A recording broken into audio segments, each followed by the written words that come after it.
Hi friends, welcome to my channel Vashi Sharath Kannada vlog. ನಾನಿವತ್ತು ನುಗ್ಗೆ ಸೊಪ್ಪು ಹಾಕ್ಬಿಟ್ಟು ಪಲಾವ್ ಮಾಡಿದೆ. ಟೇಸ್ಟ್ ಮಾತ್ರ ಸೂಪರಾಗಿತ್ತು ಫ್ರೆಂಡ್ಸ್.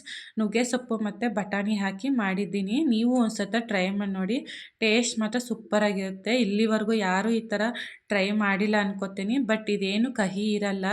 ನೀವು ಒಂದ್ಸತ ಟ್ರೈ ಮಾಡಿ ನೋಡಿ. ಇದನ್ನು ಹೇಗೆ ಮಾಡೋದು ಅಂದರೆ, ಫಸ್ಟು ಒಂದು ಜಾರ್ ತಗೊಳ್ಳಿ, ಅದಕ್ಕೆ ಸ್ವಲ್ಪ ಶುಂಠಿ, ಒಂದೆರಡು ಗೆಡ್ಡೆ ಬೆಳ್ಳುಳ್ಳಿ ಹಾಕ್ಕೋಬೇಕು. ಬೆಳ್ಳುಳ್ಳಿ ಹಾಕೋದ್ಮೇಲೆ ಒಂದೆರಡು ಚಕ್ಕೆ, ಒಂದೆರಡು ಲವಂಗ ಹಾಕ್ಕೊಂಡಿದ್ದೀನಿ ನಾನಿಲ್ಲಿ. ಮತ್ತು 1 ಟೀ ಸ್ಪೂನ್ ಮೆಣಸು ಹಾಕ್ಕೋಬೇಕು. ಮತ್ತು ಒಂದು ಮರಾಠಿ ಮೊಗ್ಗು, ಒಂದು ಅನಾನಸ್ ಹೂವು ಹಾಕ್ಕೊಂಡಿದ್ದೀನಿ. ನಾನಿಲ್ಲಿ ಜಾಸ್ತಿ ಸ್ಪೈಸಸ್ ಐಟಮ್ ಬಳಸ್ತಾ ಇಲ್ಲ ಫ್ರೆಂಡ್ಸ್, ಅದೇ ಸ್ಮೆಲ್ ಇರುತ್ತೆ ಅಂದ್ಬಿಟ್ಟು. ಆಮೇಲೆ ಒಂದು ಸ್ವಲ್ಪ ಕೊತ್ತಂಬರಿ ಸೊಪ್ಪು, ಒಂದು ಸ್ವಲ್ಪ ಪುದೀನ ಸೊಪ್ಪು ಹಾಕಿದ್ದೀನಿ. ಸ್ವಲ್ಪ ನೀರು ಹಾಕ್ಬಿಟ್ಟು ಜಾಸ್ತಿ ತರ್ತರಿಯಾಗಿ ರುಬ್ಕೋತಾ ಇಲ್ಲ, ಮೀಡಿಯಮಾಗಿ ತರ್ತರಿಯಾಗಿ ರುಬ್ಕೋಬೇಕು. ಅದಾದಮೇಲೆ ಇಲ್ಲಿ ಸ್ಟವ್ ಹಚ್ಕೊಂಡು ಅದಕ್ಕೆ ಒಂದು ಕುಕ್ಕರ್ ಇಟ್ಕೋಬೇಕು. ಕುಕ್ಕರು ಸ್ವಲ್ಪ ಕಾದ್ಮೇಲೆ ಒಂದು 3 ಸ್ಪೂನು ಎಣ್ಣೆ ಹಾಕ್ಕೊಂಡು 1-2 ಸ್ಪೂನ್ ತುಪ್ಪ ಹಾಕ್ಕೋಬೇಕು. ತುಪ್ಪ ಹಾಕಿದ್ರೆ ಪಲಾವ್ ಚೆನ್ನಾಗಿರುತ್ತೆ. ಅದಾದಮೇಲೆ ನಾನಿಲ್ಲಿ 1-2 ಏಲಕ್ಕಿ, ಒಂದು ಅನಾನಸ್ ಹೂವು ಮತ್ತು 1 ಟೀ ಸ್ಪೂನು ಸಿಹಿ ಸೋಂಪು ಹಾಕ್ಕೊಂಡು ನಾರ್ಮಲಾಗಿ ಬಿರಿಯಾನಿ ಎಲೆ ಹಾಕ್ತಾಯಿದ್ದೀನಿ. ಚೆನ್ನಾಗಿ ಎಲ್ಲ ಆದಮೇಲೆ ನಾನಿಲ್ಲಿ 1-2 ಗೆಡ್ಡೆ ಈರುಳ್ಳಿ ತೊಗೊಂಡಿದ್ದೀನಿ. ನೀಟಾಗಿ ಕಟ್ ಮಾಡಿರೋಂಥ ಈರುಳ್ಳಿ, ಒಂದು 4-5 ಮೆಣಸಿನ್ಕಾಯಿ ಹಾಕಿ ನೀಟಾಗಿ ಫ್ರೈ ಮಾಡ್ಕೋಬೇಕು.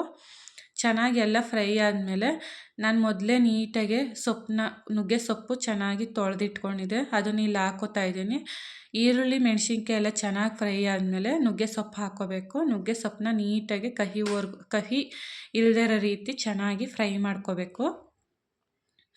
ನೀಟಾಗಿ ನುಗ್ಗೆ ಸೊಪ್ಪನ್ನೆಲ್ಲ ಫ್ರೈ ಆದಮೇಲೆ ಒಂದು ಬಟ್ಲು ಆಗೋಷ್ಟು ಹಸಿ ಬಟಾಣಿ ಹಾಕ್ಕೋತಾ ಇದ್ದೀನಿ. ಇಲ್ಲಿ ಹಸಿ ಬಟಾಣಿ ಇಲ್ಲವ ಅವರೆಕಾಯಿ ಹಾಕ್ಕೋಬೋದು.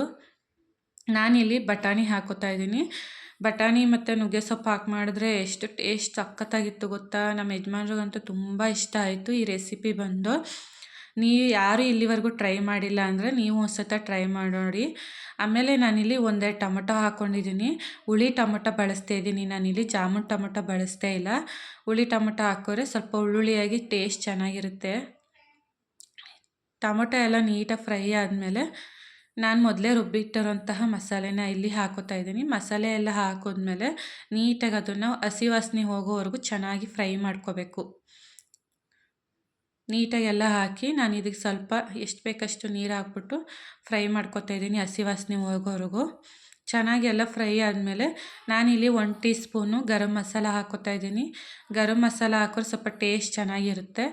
ಇನ್ನೊಂದು ಚಿಕನ್ ಮಸಾಲ ಹಾಕ್ಕೋಬೋದು, ಇಲ್ಲಾಂದರೆ ಬಿರಿಯಾನಿ ಮಸಾಲ ಹಾಕ್ಕೋಬೋದು. ಚಿಕನ್ ಬಿರಿಯಾನಿ ಮಸಾಲ ನಾನಿಲ್ಲಿ ಗರಂ ಮಸಾಲ ಮಾತ್ರ ಬಳಸ್ತಾ ಇದ್ದೀನಿ. ಅದು ಹಾಕ್ಬಿಟ್ಟೆ ಮಾಡಿದೆ, ಟೇಸ್ಟ್ ಚೆನ್ನಾಗಿತ್ತು. ಇನ್ನೊಂದು ಇಲ್ಲಿ ಅಕ್ಕಿ ಬಳಸ್ತಾ ಇದ್ದೀನಿ. ಅಕ್ಕಿ ನಾನು ಬಾಸುಮತಿ ಅಕ್ಕಿ ಮತ್ತು ಸೋನಾ ಮಸೂರಿ ಅಕ್ಕಿ ಹಾಕ್ತಾಯಿದ್ದೀನಿ. ನಾನು 1 ಲೋಟ ಸೋನಾ ಮಸೂರಿ ತೊಗೊಂಡ್ರೆ 1 ಲೋಟ ಬಾಸುಮತಿ ಅಕ್ಕಿ ಹಾಕ್ತಾಯಿದ್ದೀನಿ. ಬಾಸುಮತಿ ಅಕ್ಕಿ ಹಾಕಿ ಮತ್ತು ಸೋನಾ ಮಸೂರಿ ಅಕ್ಕಿ ಹಾಕ್ಬಿಟ್ಟು ಮಾಡಿದ್ರೆ ಬಾತು ಹುಡಿಯಾಗಿ ಚೆನ್ನಾಗಿರುತ್ತೆ. ಇಲ್ಲಿ ನಾನು 2 ಲೋಟ ಅಕ್ಕಿ ತೊಗೊಂಡಿದ್ದೆ ಅಲ್ವಾ, 1 ಲೋಟ ಬಾಸುಮತಿ ಅಕ್ಕಿ, 1 ಲೋಟ ನಾರ್ಮಲ್ ಅಕ್ಕಿ ಸೋನಾ ಮಸೂರಿ ಅಕ್ಕಿ ತೊಗೊಂಡಿದ್ದೆ. ಅದಕ್ಕೆ ನಾನು ಕರೆಕ್ಟಾಗಿ 4 ಗ್ಲಾಸ್ ನೀರು ತೊಗೊಂಡಿದ್ದೆ. 4 ಗ್ಲಾಸ್ ನೀರು ಹಾಕ್ಬಿಟ್ಟು ಈ ರೀತಿ ಚೆನ್ನಾಗಿ ನೀಟಾಗಿ ಮಿಕ್ಸ್ ಮಾಡಿಕೊಂಡು ರುಚಿಗೆ ಎಷ್ಟು ಬೇಕಷ್ಟು ಉಪ್ಪು ಹಾಕ್ಕೋಬೇಕು. ನೀಟಾಗಿ ಎಲ್ಲ ಉಪ್ಪು ಹಾಕಿದ್ಮೇಲೆ ಮತ್ತೆ ಈ ಥರ ನೀಟಾಗಿ ತಿರ್ಗಿಸ್ಬೇಕು. ಚೆನ್ನಾಗಿ ಈ ರೀತಿ ನೀಟಾಗಿ ತಿರ್ಸಿದ್ಮೇಲೆ ನಾನಿಲ್ಲಿ 2 ವಿಸಿಲ್ ಕೂಗಿಸ್ಕೊತಾ ಇದ್ದೀನಿ. ನಾರ್ಮಲಾಗಿ ಎಲ್ಲರೂ 1 ವಿಸಿಲ್ ಕೂಗಿಸ್ಕೊತಾರೆ, ಬಟ್ ನಾನಿಲ್ಲಿ 2 ವಿಸಿಲ್ ಕೂಗಿಸ್ತಾ ಇದ್ದೀನಿ. 2 ವಿಸಿಲ್ ಕೂಗಿಸಿದ್ರೆ ನೀಟಾಗಿ ಉಡುಡಿಯಾಗಿ ಚೆನ್ನಾಗಾಗಿರುತ್ತೆ ಫ್ರೆಂಡ್ಸ್. ನೋಡ್ಬೋದು ನೀವಿಲ್ಲಿ ನುಗ್ಗೆ ಸೊಪ್ಪಿನ ಪಲಾವು ಹೇಗಾಗಿದೆ ಅಂತ. ಎಷ್ಟು ಚೆನ್ನಾಗಿ ಉಡುಡಿಯಾಗಿ ಚೆನ್ನಾಗಿ ಬೆಂದಿದೆ, ನೋಡೋಕ್ಕೆ ಎಷ್ಟು ಚೆನ್ನಾಗಿ ಕಾಣಿಸ್ತಿದೆ ಅಲ್ವಾ. ಹಾಗೆ ತಿನ್ನೋಕ್ಕೂ ಸೂಪರಾಗಿರುತ್ತೆ.